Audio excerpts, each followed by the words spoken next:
दो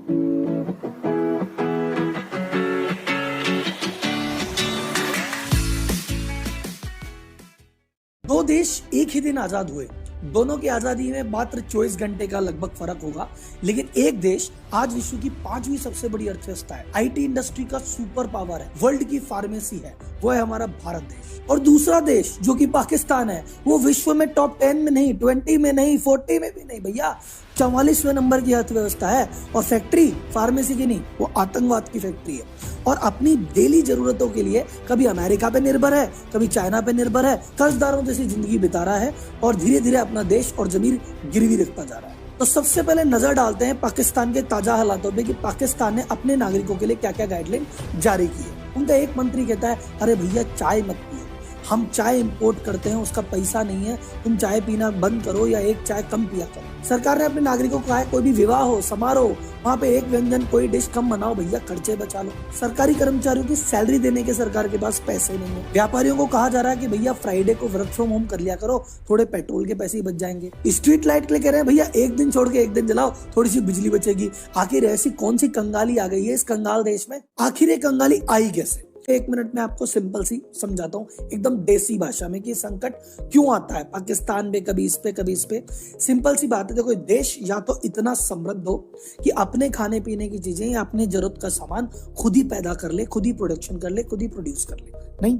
और अगर वो नहीं हो तो उसकी जेब में इतना पैसा हो कि बाहर से मंगा के खा सके। और बाहर से जो मंगाना है उसके लिए आपको चाहिए पैसा, और वो चाहिए फॉरेक्स रिजर्व, आपका फॉरेन एक्सचेंज रिजर्व आपके पास भैया डॉलर होने चाहिए। अब क्या होता है, जो श्रीलंका में हुआ और जो पाकिस्तान में भी हो रहा है, इनका फोकस किसी अपने प्रोडक्शन पे तो है नहीं, इनके पास उद्योग धंधे ज्यादा नहीं है, इन्वेस्टमेंट में पैसा नहीं डालते, इनके पास कुल मिला के ले दे के जो पैसा खर्चा करना है इनको या तो आतंकवाद पे करना है या सेना पे करना है। तो अब खुद का कुछ प्रोड्यूस किया नहीं और बाजार से बाहर सारी चीजें बाहर से। ये जो चाय पीने के लिए मना किया ना, $600 मिलियन की चाय इंपोर्ट करते हैं, खुद की चाय खुद नहीं उगा पा रहे।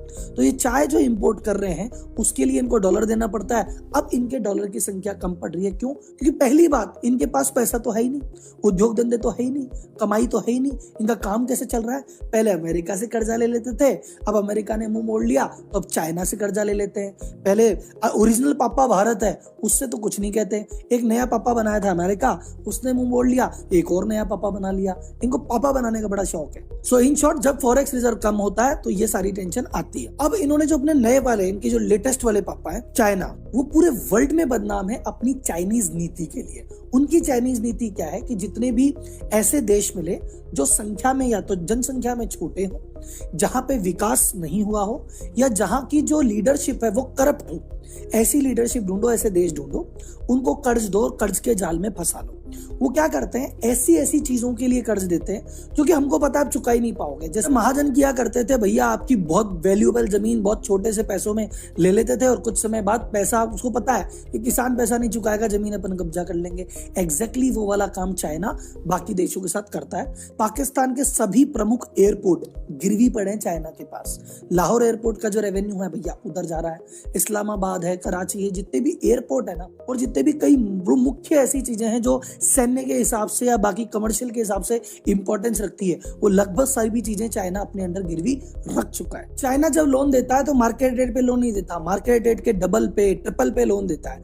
जब एक देश दूसरे देश को मदद करता है या लोन देता है तो रेट 1 से 1.5% के बीच में रहती है सालाना, लेकिन चाइना जब मदद करता है तो रेट चल जाती है 3 तक। और अब की बार चाइना से एक कदम आगे निकल गया सऊदी अरब, क्योंकि ये जो हमारे सर्टिफाइड भिखारी हैं कटोरा वाले, ये कटोरा लेके कहीं भी चले जाते हैं। तो अब की बार कटोरा लेके सर्टिफाइड भिखारी गए सऊदी अरब के पास, तो सऊदी अरब ने जो अब की बार इनको लोन दिया है, इतनी जबरदस्त टर्म्स कंडीशन के साथ दिया है कि अगर कोई भी व्यक्ति जिसमें जरा सा भी आत्मसम्मान हो तो लेता ही नहीं, पर इनमें तो है नहीं, तो ले लिया। तो सऊदी अरब में इनके लिए क्या कंडीशन रखी है? पहली कंडीशन उसने रखेगा कि भैया देख बात ऐसी है, लोन की जितनी भी टर्म्स कंडीशन है 100% फॉलो करनी पड़ेगी। अगर एक भी कंडीशन टूटी हम डिफॉल्टर बोलेंगे। दूसरा, टाइम पे किस्त नहीं दी हम डिफॉल्टर बोलेंगे।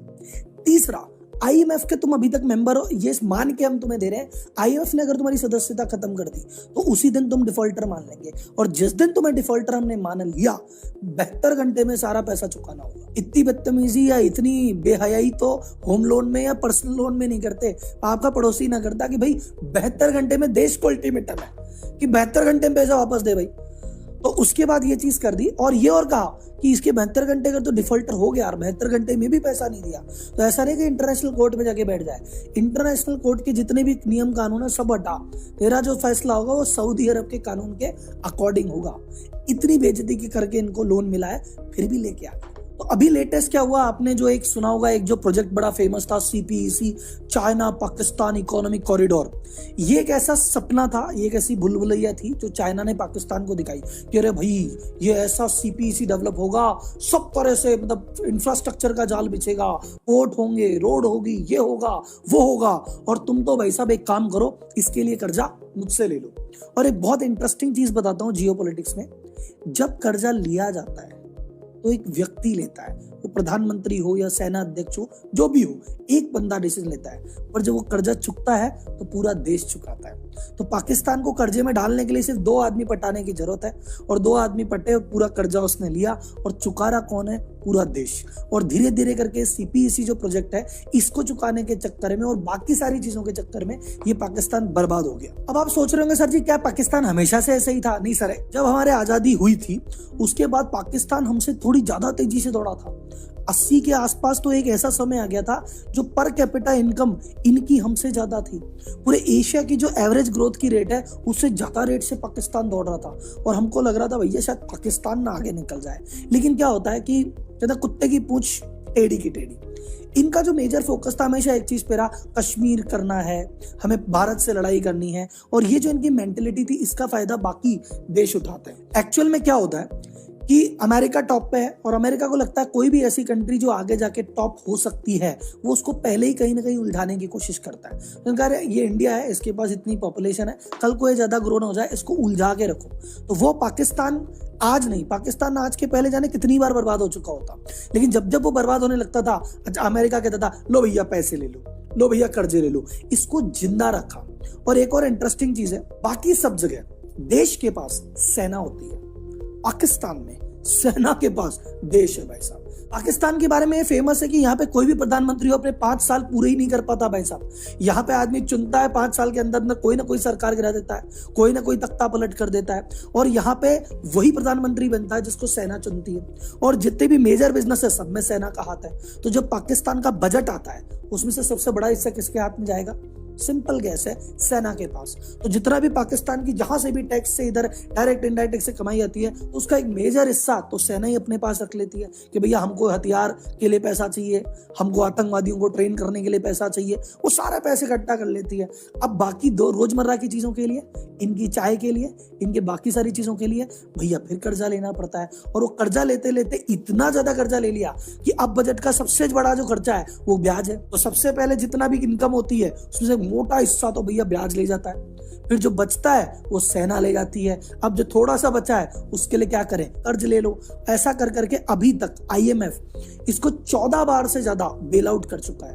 मतलब 14 बार ऐसा है कि पाकिस्तान डूबा और IMF ने बचा लिया। और IMF क्या है? एक अमेरिका की पिट्टी संस्था है जहां पे अमेरिका को लगता नहीं यार इसको बचाओ बचाओ। और सर ये जरूरत से ज्यादा खर्चा कर देना, औकात से ज्यादा खर्चा कर देना, और फिर जब कमी पड़ जाए तो भिखारी की जैसे कटोरा लेके घूमना, ये एक सम्मानजनक आदमी को तो शोभा नहीं देता। लेकिन पाकिस्तान के क्या है, वो तो जाने कितनी बार मांग चुका है। IMF से भी कई जगह रिपोर्ट में 13 है, कई जगह 14 है, मतलब 10 बार से ज्यादा IMF इसको निकाल चुका है। और इसकी अब आदत हो गई है हर दूसरे तीसरे साल भिखमंगा होने की और फिर कर्जा ले लेने की। लेकिन अब की बार जो ये फंसा है, जैसे कई लोग पूछ रहे हैं राहुल जी अब पाकिस्तान का भविष्य क्या होगा, अब की बार जो फंसा है बुरा फंसा है, क्योंकि अब की बार इसने जिस साहूकार से पैसा लिया है वो अमेरिका नहीं है, अब की बार चाइना है। चाइना अपने सगे आदमियों को नहीं छेड़ता, इसको क्या छोड़ेगा?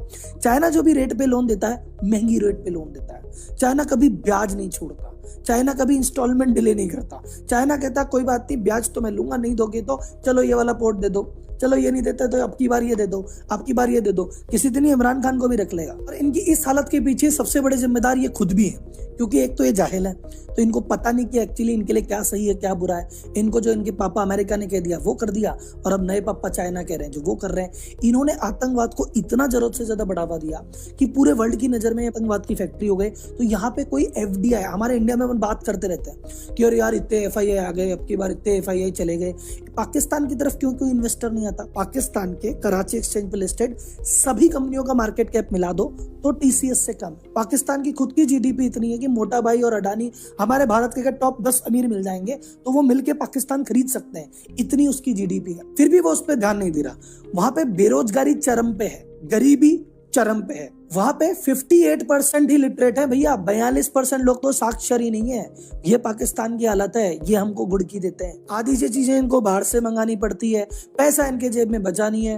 पूरी दुनिया की जितनी भी संस्थाएं हैं जो लोन दे सकती है, हर व्यक्ति से लोन लेखा है। तो ये वो लड़का है जिसने लगभग हर बैंक से पीएल ले लिया, हर बैंक का क्रेडिट कार्ड लेके घूम रहा है। पुराना क्रेडिट कार्ड चुका था, नया क्रेडिट कार्ड से लोन लेके, क्योंकि जेब की कमाई तो जीरो है। अब इनकी अय्याशी कब तक चलेगी पता नहीं है, लेकिन धीरे धीरे ये पक्की बात है कि चाइना पूरे पाकिस्तान को ले लेगा। तो पाकिस्तान एक अलग देश नहीं है, अब एक चाइना का नया राज्य भी कहा जाए तो गलत बात नहीं होगी। तो ये था पाकिस्तान की बर्बादी का असली कारण और क्यों पाकिस्तान बर्बाद हो रहा है। हमारे फॉरेक्स रिजर्व की बात करें, अभी $600 बिलियन का फॉरेक्स रिजर्व भारत के पास है और ये हमारा जो नालायक बेटा है इसका रिजर्व कितना है, 10 बिलियन से नीचे जा चुका है। इनफैक्ट इससे बढ़िया तो हमारा पोता बांग्लादेश ही है जिसका फॉरेक्स रिजर्व $42 बिलियन है, इससे 4 गुना ज्यादा। डूब मर भाई। तो कंक्लूड करते हुए अपन आज बात करते हैं कि आखिर हम इस पाकिस्तान के डाउनफॉल से हम क्या सीख सकते हैं। सबसे इंपॉर्टेंट चीज कहते हैं ना, घी खाओ पगड़ी रख के घी खाओ। आप कर्जा लेना है, ले आराम से, अय्याशी से जीना है, खूब जियो, लेकिन आप अपनी इनकम पे तो ध्यान दो, अपने इंफ्रास्ट्रक्चर पे तो ध्यान दो। इंफ्रास्ट्रक्चर को मजबूत करो, अर्निंग को मजबूत करो, फिर कर्जा लो और कर्जा उतना ही लो जितना आप चुका सको। इनफैक्ट देखा जाए तो धीरे धीरे भारत का कर्ज भी बढ़ रहा है, लेकिन हमारे कर्ज के साथ साथ हमारी इकोनॉमी भी बढ़ रही है। हमारा कर्ज बढ़ भी जाएगा तो इकोनॉमी इतनी बड़ी है कि आगे पीछे चुका देंगे। पाकिस्तान वाली हालत नहीं हो। तो सर इसी के साथ आज का वीडियो खत्म।